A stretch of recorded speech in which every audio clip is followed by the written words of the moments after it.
Penjelasan. Masa praksara adalah masa sebelum manusia mengenal tulisan. Masa praksara disebut juga dengan masa nirkela atau nir artinya tidak ada dan leka artinya tulisan, yaitu masa tidak ada tulisan. Adapun waktu berakhirnya masa praksara adalah setelah manusia mengenal tulisan. Berakhirnya masa praksara tidak sama bagi tiap-tiap bangsa. Misalnya bangsa Mesir dan Mesopotamia, mereka telah mengenal tulisan kira-kira 3000 tahun sebelum Masehi. Artinya, mereka telah meninggalkan masa praksara kira-kira 3000 tahun sebelum Masehi. Periodisasi. Menurut para ahli geologi, sejarah perkembangan bumi terbagi menjadi 4 periode, yaitu zaman Arkaikum, Paleozoikum, Mesozoikum, dan Neozoikum atau Kenozoikum.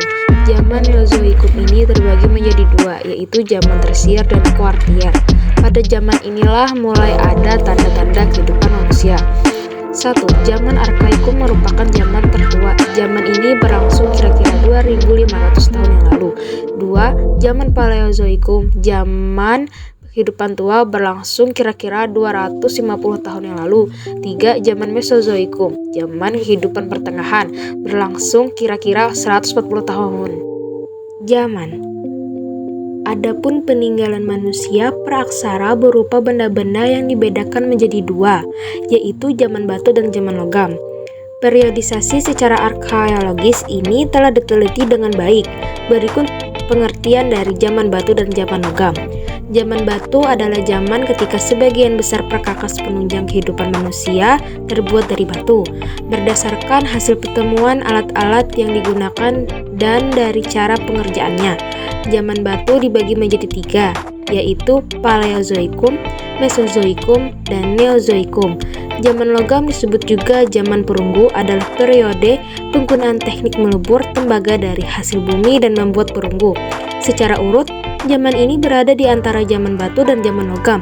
Zaman perunggu adalah untuk masyarakat prasejarah dan terjadi setelah zaman Neolitikum di beberapa wilayah di dunia. Nilai-nilai budaya dan tradisi ini masih terlihat dalam kehidupan masyarakat Indonesia hingga saat ini. Nilai-nilai tersebut antara lain adalah sebagai berikut. 1. Nilai religius atau kepercayaan. 2. Nilai gotong royong. 3. Nilai musyawarah. 4. Nilai keasikan. 5. Tradisi bercocok tanam. 6.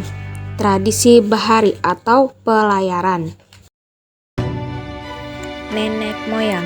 Mereka ke Indonesia melalui 2 jalur, yaitu jalur barat dan jalur timur. Jalur barat melalui Semenanjung Malaya, kemudian masuk ke Sumatera dan menyebar ke seluruh Indonesia. Sementara jalur timur melalui Kepulauan Filipina, kemudian masuk ke Sulawesi dan menyebarkan ke seluruh Indonesia.